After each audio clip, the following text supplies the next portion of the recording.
बिस्मिल्लाहिर्रहमानिर्रहीम। अस्सलाम वालेकुम नाज़रीन, आप यूट्यूब चैनल देख रहे हैं। मैं इमरान खान हूँ। इमरान खान साहब ने आज जेल से बड़े सख्त पैगाम दिए हैं।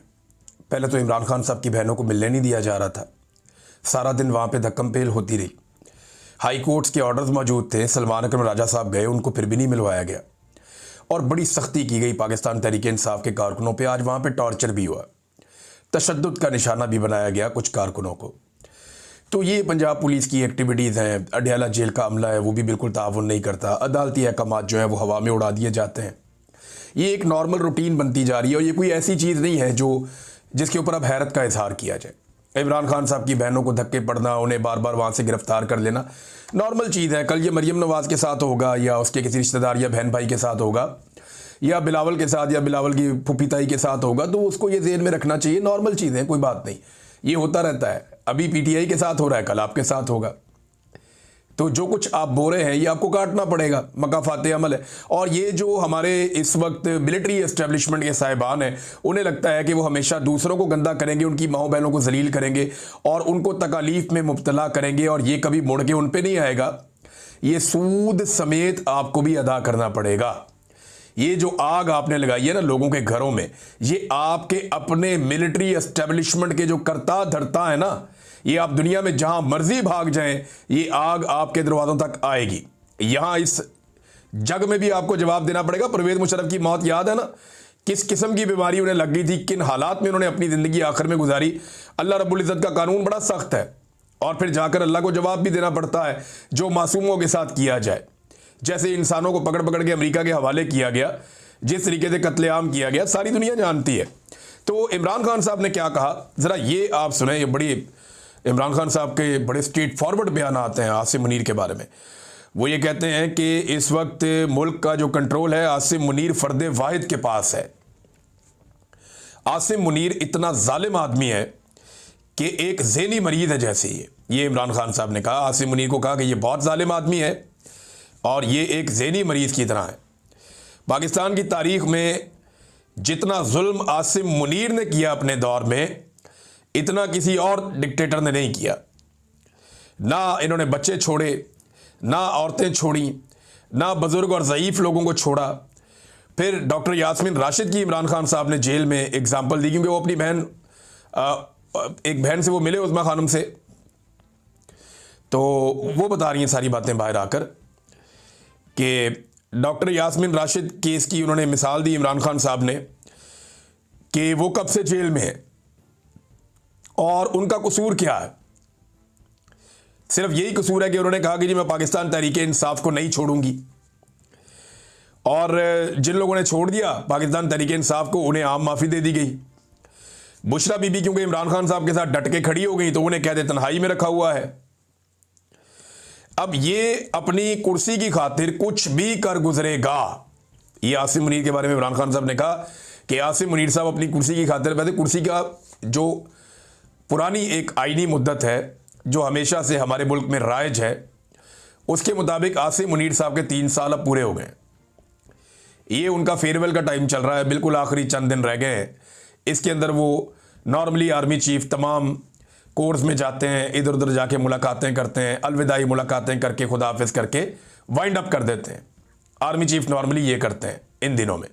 लेकिन आसिम मुनीर साहब ऐसी कोई भी एक्टिविटी नहीं कर रहे। इसका मतलब है जाना जुना कोई नहीं उन्होंने, और वो पक्के होके बैठे हुए हैं। अब इमरान खान साहब ये कह रहे हैं कि ये सिर्फ अपनी कुर्सी की खातिर कुछ भी कर गुजरेगा। ये इस मुल्क में आसिम लॉ है। मुल्क की अखलाकियात ख़त्म हो गई हैं।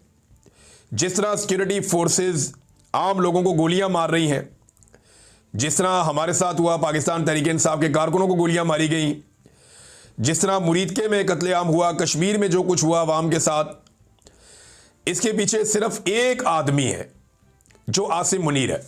यानी इमरान खान साहब का ये मानना है कि कत्ल व गारतगिरी के जितने वाक़यात हुए उनके पीछे आसिम मुनीर साहब।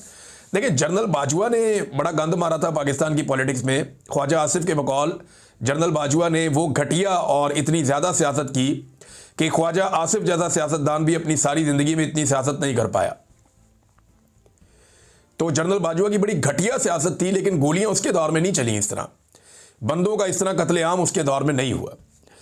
लेकिन अब इमरान खान साहब कह रहे हैं जो कत्लेआम हुए ये सारे के सारे इमरान खान साहब ने उठा के आसिम मुनीर साहब के खाते में डाले। उन्होंने कहा जी बिल्कुल इसके पीछे सिर्फ एक आदमी है जो आसिम मुनीर है। पीटीआई किसी से बातचीत नहीं करेगी। अच्छा, अब ये जो मुज़ाकरात के हवाले से ढोल पीटा जा रहा है कि मुज़ाकरात किए जाए, हुकूमत को एंगेज किया जाए, एक कदम हुकूमत आगे बढ़ जाए, पीटीआई एक कदम पीछे हट जाए, एहतजाज की सियासत ख़त्म कर दी जाए, ये आजकल बहुत शद्द और मत के साथ ये बयानियाँ इमरान इस्माइल साहब और फवाद चौधरी साहब ये ज़्यादा बात कर रहे हैं और गुज़िश्ता चंद दिनों से ये बहुत ज़्यादा मुतहर्रिक भी हैं। इमरान इस्माइल साहब क्योंकि इतने पक्के सियासतदान नहीं हैं, वो इमरान खान साहब से उनके ताल्लुकात बहुत अच्छे थे, पुराने साथी थे, गवर्नर बन गए थे। लेकिन इमरान इस्माइल साहब वैसे भी कमज़ोर आदमी है, कच्चे आदमी है, फौरी तौर पे पैरों से निकल जाते हैं, तो वो बात भी बता देते हैं जो बात नहीं बताने वाली होती। तो इमरान इस्माइल साहब ने खुल के बता दिया कि हमारी तो एस्टेब्लिशमेंट ने मुलाकात करवाई शाह महमूद कुरैशी से और दीगर साथियों से, और वो राब्ते जो हैं वो मौलवी महमूद साहब के हैं, वो हमारे ये राब्ते करवा रहे थे। फवाद चौधरी साहब कभी ऐसी गलती या इस तरह की बात नहीं करेंगे। अब इमरान इस्माइल साहब और फवाद चौधरी साहब कह रहे हैं कि जी मुज़ाकरात करने पड़ेंगे, हुकूमत के साथ बैठकर बात करते हैं, अपोजिशन को इकट्ठा करते हैं, हुकूमत को इकट्ठा करते हैं, फिर एस्टेब्लिशमेंट के साथ मिलकर बात करते हैं। ये फवाद चौधरी साहब का फॉर्मूला है। इमरान खान साहब ने इसके ऊपर अब रिएक्शन दिया क्योंकि वहाँ बात हुई ना जेल के अंदर, उन्हें बताया कि जी बाहर मुज़ाकरात के ढोल पीटे जा रहे हैं और ये कहा जा रहा है और सुहेल अफरीदी को आपसे मिलने की अभी तक इजाज़त नहीं दी गई। तो इमरान खान साहब ने कहा जी कि पीटीआई किसी से कोई बात नहीं करेगी और मुज़ाकरात हमने इस जाली फार्म 47 की हुकूमत के साथ हम कैसे कर सकते हैं, इनसे बात करने का कोई फ़ायदा नहीं है। एस्टेब्लिशमेंट ने जब भी हमारे साथ बातचीत की या कोई एंगेजमेंट हुई तो पाकिस्तान तहरीक इंसाफ पर बातचीत के दौरान जुल्म मजीद बढ़ा दिया गया, ना ही फार्म 47 ना ही एस्टेब्लिशमेंट के साथ, यानी ये जाली हुकूमत के साथ भी और एस्टेब्लिशमेंट के साथ भी पाकिस्तान तहरीक इंसाफ कोई बातचीत नहीं करेगी। इमरान खान साहब ने कैटेगोरिकली ये स्टेटमेंट दे दिया कि तहरीक की तैयारियां करो, जाके जो करना है वो भी इमरान खान साहब ने बता दिया, वो मैं आपको आगे बता देता हूँ। लेकिन इमरान खान साहब ने यह वादे कर दिया कि कोई भी पाकिस्तान तहरीक इंसाफ ना तो हुकूमत के साथ बातचीत करेगी ना ही एस्टेब्लिशमेंट के साथ बातचीत करेगी। जो भी बातचीत होगी वो जो एक इत्तेहादियों का प्लेटफॉर्म बना हुआ है तहरीक तहफ़्फ़ुज़ आईन पाकिस्तान का, जहाँ पे अचकज़ई साहब हैं, अल्लामा राजा नासिर अब्बास साहब हैं और पीटीआई के दीगर लोग भी हैं, वो प्लेटफॉर्म अपने तौर पे बातचीत कर सकता है, एंगेजमेंट्स कर सकता है, लेकिन पाकिस्तान तहरीक इंसाफ सिर्फ उस प्लेटफॉर्म को सपोर्ट कर सकती है। डायरेक्ट किसी बातचीत का हिस्सा पाकिस्तान तहरीक इंसाफ ना तो एस्टेब्लिशमेंट के साथ बनेगी और ना ही हुकूमत के साथ किसी बातचीत का हिस्सा बनेगी। तो ये इमरान खान साहब का एक फैसला है। फिर इमरान खान साहब ने कहा कि तारीख में किसी सियासी कैदी को मेरी तरह नहीं रखा गया, मुझे कैद मंजूर है मगर आसिम मुनीर की गुलामी किसी हाल में कबूल नहीं है। कैद में मुझे मौत आ जाए मगर गुलामी किसी तरह कबूल नहीं करूंगा। अब ये इमरान खान साहब ने बड़ा कैटेगोरिकली कह दिया क्योंकि वो ये समझते हैं कि आसिम मुनीर साहब इमरान खान साहब को सरेंडर करवा के अपने गुलाम के तौर पे बाहर लाना चाहते हैं। वैसे आसिम मुनीर साहब को इस बात का शौक है, ये मैं ज़ाती तौर पे इसलिए जानता हूँ कि एक दिन आसिम मुनीर साहब ने 3 सहाफ़ियों का नाम लिया और एक चौथे सहाफ़ी के सामने ये कहा, अगर वो सहाफ़ी ये सुन रहे हैं तो वो इसकी तस्दीक कर सकते हैं अगर करना चाहें तो, नहीं तो फिर आसिम मुनीर साहब की रिटायरमेंट के बाद तस्दीक कर दें, तस्दीक तो इसकी हो जानी है। आसिम मुनीर साहब ने एक सहाफ़ी को ये कहा कि इमरान रियाज से मैं कदम बोसी करवाऊंगा जैसा कि कौन करता है, तलत हुसैन का नाम लिया था, और भी 2 नाम लिए थे, मैं पर्दा रख रहा हूं, लेकिन तलत हुसैन का मैं इसलिए ले रहा हूं कि तलत हुसैन साहब सारी हदें अबूर करते जा रहे हैं, सारी हदें क्रॉस करते जा रहे हैं। तो आसिम मुनीर ने जिन 3 सहाफ़ियों का नाम लिया कि जैसे वो मेरी कदम बोसी करते हैं ऐसे मैं इमरान रियाज से भी कदम बोसी करवाऊंगा और उसकी नाक रगड़वाऊंगा। मेरा अल्लाह ना रगड़वाए तो किसी का बाप भी नहीं रगड़वा सकता। मेरा रब अगर मेहरबान हो ना, मेरा रब अगर मेहरबान है, मेरा रब अगर मदद करे और वो सब्र दे तो कोई नाक ऐसे रगड़वा नहीं सकता। इज्जत मेरे अल्लाह रब्बुल इज्जत के हाथ में।